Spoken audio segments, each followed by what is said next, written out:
जी अस्सलाम वालेकुम। यासीन आपके साथ हाजिर है मॉर्निंग ब्रीफिंग में।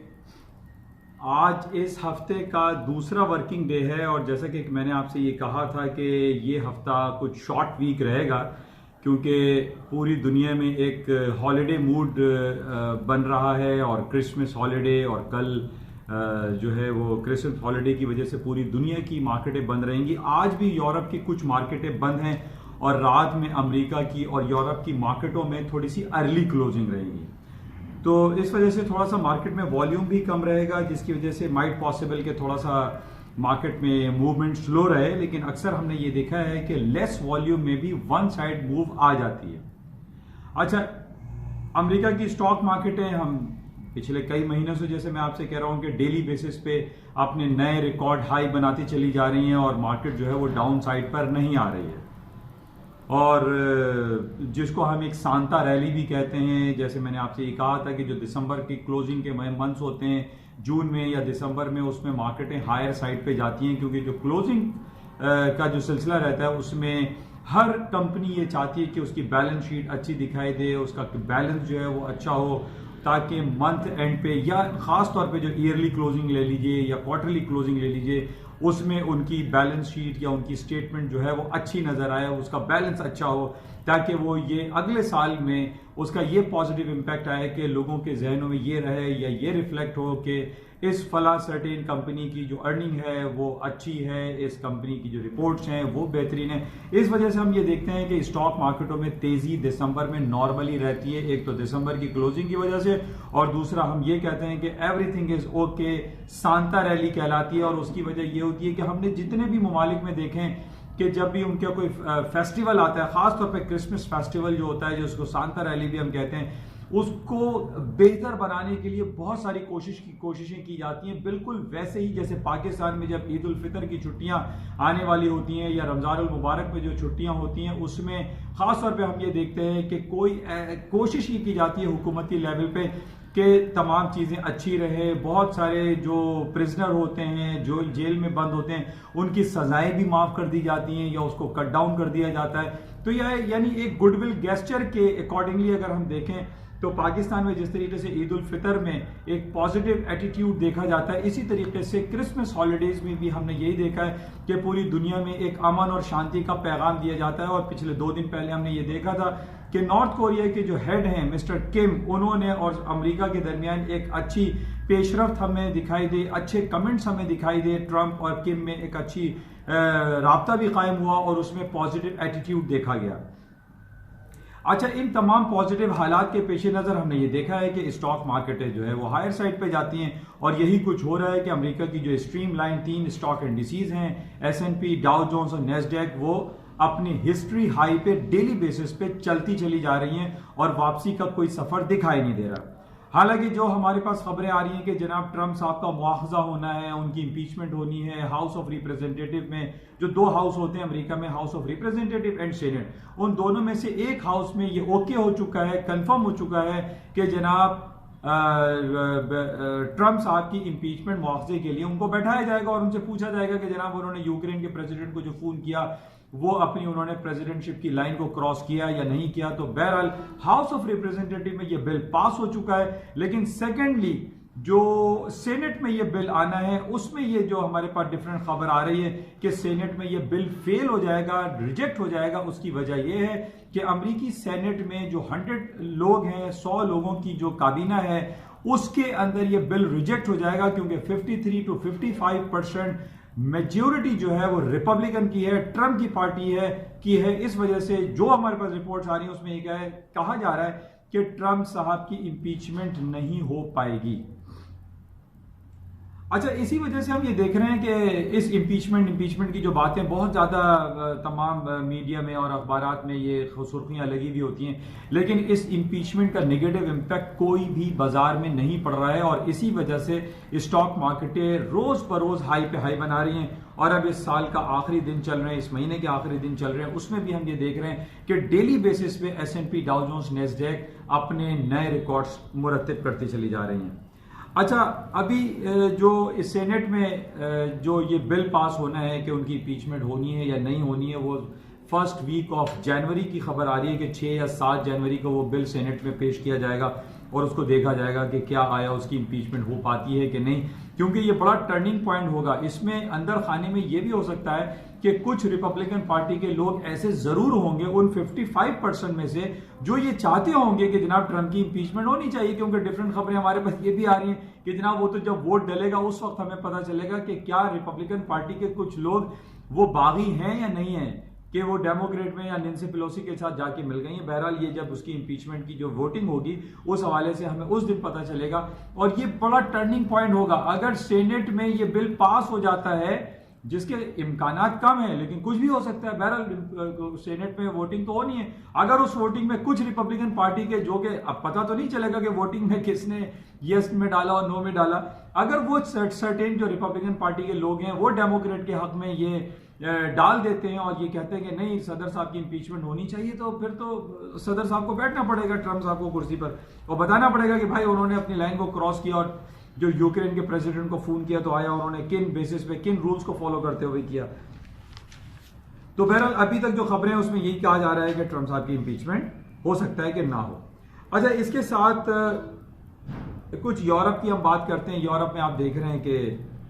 बरतानिया में इलेक्शन हो चुके हैं, कंजर्वेटिव पार्टी जीत चुकी है। क्वीन एलिजाबेथ की जो ऑनरेबल क्वीन है उन्होंने हाउस ऑफ लॉर्ड्स में खिताब भी किया है और काफ़ी इंडिकेशन यही दी जा रही है कि जनाब 31 जनवरी 2020 को बरतानिया यूरोपियन यूनियन से अलहदा हो जाएगा। लेकिन मैं फिर आपसे ये कहूँगा, बिल्कुल जिस तरीके से सेनेट में अभी वोटिंग होनी है ट्रंप साहब के हवाले से, इसी तरीके से 31 जनवरी 2020 से पहले कुछ भी हो सकता है, क्योंकि अभी वहां पे वोटिंग होगी एक और। अभी एक वोटिंग में तो बोरिस जॉनसन साहब जीत चुके हैं, अब जो वहां पर होनी है वोटिंग हाउस ऑफ लॉर्ड्स में, उसमें ये होना है कि देखें कि बरतानिया यूरोपियन यूनियन से किसी डील के तहत निकलेगा या विदाउट डील निकलेगा, वहां सॉफ्ट ब्रेक्जिट होगा या हार्ड ब्रेक्जिट होगा, ये बड़ा एक गंभीर मसला है। इसमें अभी भी हम ये नहीं कह सकते कि 101% जो है या 100% जो है बरतानिया निकल जाएगा, अभी बहुत से मराहिल बाकी हैं। बहरहाल इसी वजह से हम ये देख रहे हैं जो इतनी टेंस हालात पैदा हुए हैं कि 1.35 तक स्टर्लिंग की मार्केट गई और वहां से गिरते गिरते मार्केट ने 2990 का जो मैंने आपको लेवल दिया था कि 2990 के नीचे स्टॉप लगा के बाय करें, वो स्टॉप हिट हुआ और फिर मेरी रिकमेंडेशन ये थी कि 2990 के ऊपर का स्टॉप लगा के आप सेलिंग चांस में रहें, स्टर्लिंग को सेल करें। और मार्केट वहां से 100 पॉइंट डाउन हो गई, 2905 का कल लो किया था, तकरीबन लगभग मार्केट लोअर साइड पे चल रही है। तो स्टर्लिंग के या यूरो की मार्केट सस्टेन नहीं कर पा रही है, हाई साइड पे जा नहीं पा रही है। उसकी वजह यही है कि इतनी गैर यकीनी कैफियत और गैर यकीनी सूरत हाल यूरोप में इस वक्त चल रही है कि बरतानिया यूरोपियन यूनियन से अगर निकल जाएगा 46 ईयर्स ऑफ मैरिज के बाद, तो यूरोप का शीराजा बिखरता हुआ दिखाई देता है। और यही वजह है कि स्टर्लिंग और यूरो की मार्केट रोज बरोज डाउन होती चली जा रही है। अच्छा, अब ये जो खबर हमारे पास होती है कि अनसर्टेनिटी का वर्ड, गैर यकीनी सूरत हाल के अल्फाज को जब हम लफ्ज जो है, ये गैर यकीनी लफ्ज जो है, ये जब ज्यादा मार्केट में यूज होता है तो इसका नेगेटिव इंपैक्ट पड़ता है, खास तौर पे उस आइटम में जो कि एक प्रीशियस मेटल कहलाते हैं या वो आइटम जिसको हम सेफ हेवन कहते हैं। और इसी तरीके से गोल्ड की मार्केट का मैं बहुत अरसे से आपसे बयान करता रहा, दो लेवल 1480 और 1440। 1440 तक मार्केट नहीं आई, 1445 का इसने लो किया था या 42 का लो किया था, वहां से मार्केट हायर साइड पे जाना हुई 1440 का। मैं बहुत अरसे से आपसे कहता रहा कि अगर 1440 डॉलर पर आउंस के हिसाब से गोल्ड की मार्केट ऊपर जाएगी तो then the market will go up. और यही सूरत हाल 3-4 दिनों में, पिछले फ्राइडे को भी ये हुआ, 1478 पे इसने क्लोजिंग दी और आज हम देख रहे हैं कि 1480 को ड्रास्टिकली वो क्रॉस कर चुका है और 1495-96 पे गोल्ड की मार्केट अभी चल रही है, यानी 1480 के मेजर लेवल को उसने तोड़ दिया है। और जो हमारे पास जो अनसर्टेनिटी का वर्ड, मैं आपसे कह रहा हूं कि जब हम ये अनसर्टेनिटी का वर्ड या गैर यकीनी सूरत हाल का लफ्ज इस्तेमाल करते हैं तो इसका गोल्ड की मार्केट में इसमें तेजी आती है कि गैर यकीनी सूरत हाल में लोग अपने सेफ हेवन को ज्यादा परचेज करते हैं, उसको खरीद के जो है उसको सेफ हेवन के तौर पे रखते हैं, या हम ये कह सकते हैं कि उसको एक प्रीशियस मेटल में कि जनाब इसका यूजेज भी होगा और आगे इन लॉन्ग रन में इसकी कीमतों में इजाफा होता है। क्योंकि ऑन रिकॉर्ड हमने ये देखा है कि गोल्ड की कीमतें कभी भी डाउन साइड पे नहीं रहती, for the certain period of time down होती हैं लेकिन फिर गोल्ड ऊपर चलता चला जाता है। आज यही सूरत हाल पाकिस्तान में गोल्ड की कीमतें थोड़ी सी नीचे भी आई थी, 1920 का इसने हाई किया था, 1923 का चंद साल पहले उसके बाद गोल्ड की मार्केटें नीचे आ गई, लेकिन चूंकि हमारी करेंसी डी वैल्यू हो गई, पाकिस्तान में 165 रुपए तक डॉलर चला गया था, उसकी वजह से हमारा वही 85,000 और 86,000 और 90,000 तोला सोना हमारा हो गया। तो यहां पर पाकिस्तान में ये सूरत हाल हमने देखी है कि गोल्ड की मार्केटें डाउन होती हैं लेकिन डॉलर ऊपर चला जाता है, जिसकी वजह से वो पर तोला सोना जो है तकरीबन कोई ज्यादा फर्क उसमें नहीं पड़ता है। लेकिन आज जो इंटरनेशनल मार्केट है उसके अंदर जो सांता रैली की मैं आपसे बात कर रहा हूं, अमेरिका की स्टॉक मार्केटों में तेजी है, क्रूड ऑयल भी तेज रहेगा, सोना चांदी पैलेडियम प्लाटिनम ये सारी मार्केटों में तेजी दिखाई दे रही है। और जिस तरीके से हम ये देखते हैं कि जब भी सांता रैली वाली जब हम बात करते हैं तो उसके अंदर स्टॉक मार्केटों के साथ साथ जो है ये प्रेशियस मेटल हायर साइड पे चले जाते हैं, और यही सूरत हाल हमें आज दिखाई दे रही है। और आज मार्केटें अर्ली क्लोज हो जाएंगी, आज क्रिसमस ईव है और पूरी दुनिया में छुट्टी आज शाम से शुरू हो जाएगी, और कल सारा दिन पूरी दुनिया की स्टॉक मार्केट है, करेंसी मार्केट है, बैंकिंग सेक्टर, फाइनेंशियल मार्केट सब की सब कल बंद रहेंगी। और वेरी उसके नेक्स्ट डे यानी 26 दिसंबर को एक दोबारा छुट्टी कंसिडर की जाती है, जिसको अमेरिका में हम कहते हैं बॉक्सिंग डे। ये बॉक्सिंग डे वो नहीं है कि फाइट हो रही हो, बल्कि बॉक्सिंग डे वो डे कहलाता है जिस तरीके से हमने थैंक्स गिविंग डे या ब्लैक फ्राइडे या ब्लेस्ड फ्राइडे हमने देखा है। इसमें एक ह्यूज डिस्काउंट शॉपिंग मेला लगता है अमेरिका में, और जनाब 50, 60, 70% जो है वो सेल आउट कर दी जाती है, क्लियरिंग सेल होती है, जिसकी वजह से हम ये देखते हैं कि जो 26 तारीख को मार्केटें जो काफी लेट खुलती हैं, बंद जैसा माहौल चलता है, मार्केट में मूव ना होने के बराबर होती है 26 तारीख को, very next day of the Christmas. तो उसमें भी मार्केटें जो है वो बॉक्सिंग डे की वजह से थोड़ी बंद जैसी रहती हैं और उसमें वॉल्यूम कम रहता है। उसके बाद जुमे का दिन आ जाएगा, जुमे को मार्केटें पूरी खुलेंगी, लेकिन वही क्रिसमस हॉलीडे और हॉलीडे मूड की वजह से मार्केट में वॉल्यूम कम रहेगा। लेकिन जो हालात व वाक़यात हमारे सामने चल रहे हैं, जिसमें जो अनसर्टेनिटी सिचुएशन हम लफ्ज इस्तेमाल कर रहे हैं यूरोप साइड पे, और खासतौर पर जो जियो पॉलिटिकल सिचुएशन काफी गंभीर दिखाई दे रही है हमें। सीरिया में 2 दिन पहले 80 लोगों का कत्लेआम हो गया, बसरा इराक में गवर्नमेंट के खिलाफ लोग प्रोटेस्ट कर रहे हैं, ये अनसर्टेन सिचुएशन है। यूरोप और बरतानिया में अनसर्टेन सिचुएशन है, जिसकी वजह से गोल्ड की कीमतें 1480 के लेवल को तोड़ चुकी हैं और मार्केट 1480 के ऊपर खासे चली गई हैं। आज हो सकता है कि इस 1500 लेवल को भी मार्केट टच कर जाए। बहरहाल इसको मजीद देखते हैं। और पाकिस्तान की कुछ सूरत हाल, आज PSX index, Karachi stock exchange index जो है वो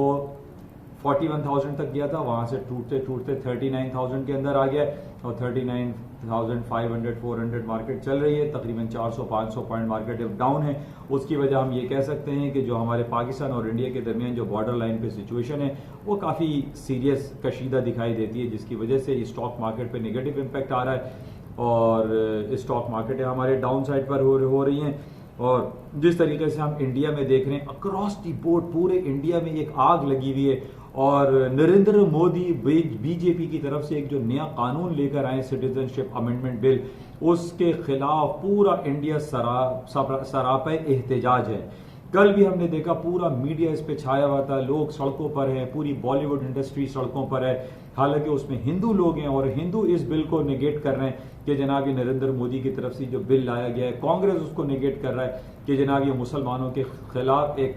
तफरीक है। और ये बिल्कुल वही चीज हो रही है जो 1947 में जब पाकिस्तान मारिज़ वजूद में आया था, 2 कौमी नजरिए के तहत अभी भी यही दिखाई दे रहा है कि मुसलमानों को नीचा दिखाने के लिए, मुसलमानों को लेट डाउन करने के लिए नरेंद्र मोदी बीजेपी ने ये एक amendment bill, citizenship amendment bill, जो कि बहुत ज्यादा कंट्रोवर्शियल है और पूरी दुनिया में इसके खिलाफ बातें हो रही हैं कि इंडिया ने ये कहा है कि जनाब बांग्लादेश, पाकिस्तान और अफगानिस्तान में वो तमाम लोग इंडिया में आकर सिटीजनशिप हासिल कर सकते हैं अगर वो मुसलमान नहीं है, जो कि बहुत इश्तियाल अंगेज एक कानून है, एक बहुत ज्यादा कंट्रोवर्शियल है। इसकी हमारी इस्तदा है, दुआ है, चाहत है, हमारी रिक्वेस्ट है नरेंद्र मोदी साहब से कि इंडिया में रहने वाले, चाहे वो किसी मजहब और मसलक से ताल्लुक रखते हो, वो सब हिंदुस्तानी हैं, इंडियन हैं, इंडियन नेशनल हैं, ऐसे बिल नहीं लेकर आए जिससे किसी की दिल आजारी हो, किसी को तकलीफ हो। और ये CAB सिटीजनशिप अमेंडमेंट बिल को जल्द अज जल्द ड्रॉ करना चाहिए, विड्रॉ करना चाहिए, बैक करना चाहिए, ताकि वहां पर एक अमन और शांति का माहौल रहे। अच्छा, इसी वजह से हम ये देख रहे हैं कि कश्मीर की जो बॉर्डर लाइन सिचुएशन है वो भी काफी गंभीर दिखाई दे रही है और इसको बेहतर होना चाहिए। और हमारी बॉर्डर लाइन पे जो chief of army staff mister Qamar Javed Bajwa साहब ने भी हमारी कंट्रोल लाइन पे कुछ फौजी एक्टिविटी हम देख रहे हैं, जिसकी वजह से उसका नेगेटिव इम्पैक्ट हमारे पाकिस्तानी स्टॉक एक्सचेंज पे भी पड़ रहा है और इंडियन स्टॉक पे भी इसका नेगेटिव इम्पैक्ट आ रहा है CAB की वजह से भी, और कश्मीर इशू और कंट्रोल लाइन पे जो एक टेंस हालात दिखाई दे रहे हैं। तो बहरहाल हम तमाम लोगों को, जितने भी हमारे पड़ोसी ममालिक हैं, हमें शेर शक्र रह के रहना चाहिए, दोस्ती और हम आहंगी के साथ रहना चाहिए, अपने डिफरेंट इश्यूज को टेबल टॉक्स के जरिए हल करना चाहिए, ना कि हम किसी कन्वेंशनल वॉर में मुलविस हों। हमारी कोशिश है कि हर शख्स, हर आदमी जो है खुशहाल रहे, जंग किसी मसले का हल नहीं। हम बैक इन 1944 में सेकेंड वर्ल्ड वॉर में जब एडोल्फ हिटलर ने जो काम किए थे, जो कन्विक्शन की थी और जिसे डिटेंशन हाउसेस बनाए थे, वो तमाम चीज़ें अब दोबारा हम देख रहे हैं कि नरेंद्र मोदी की तरफ से ये चीज़ें सामने आ रही हैं कि डिटेंशन हाउसेस बनाए जा रहे हैं ताकि वहाँ पे लोगों को पकड़ा जाए, मारा जाए, बंद किया जाए, कैद की जो सोबतें जो है वो बर्दाश्त की जाए, जो कि बहुत नेगेटिव है। हम नहीं चाहते कि वो सेकेंड वर्ल्ड वॉर वाली सिचुएशन दोबारा से इस दुनिया में दोबारा नजर आए। जो नाजीज ने और जर्मनी ने और एडोल्फ हिटलर ने जो किए थे बैक इन 1944 में, जो कि एक इंसानी तारीख का एक बदतरीन दौर गुजरा है, जिसमें कहा यह जाता है कि सेकेंड वर्ल्ड वॉर में इंसानी लाशें ऐसे जमीनों पे पड़ी रहती थी कि गिद्धों ने खाना उसको बंद कर दिया था। तो ये सिचुएशन हमारे यहाँ दोबारा रोनुमा ना हो। हमारे नरेंद्र मोदी साहब से ये रिक्वेस्ट है कि वो इस CAB सिटीजनशिप अमेंडमेंट बिल को जल्द अज जल्द विड्रॉ करें, वापस लें, इसको खत्म करें। इंशाल्लाह राब्ते में रहेंगे। आज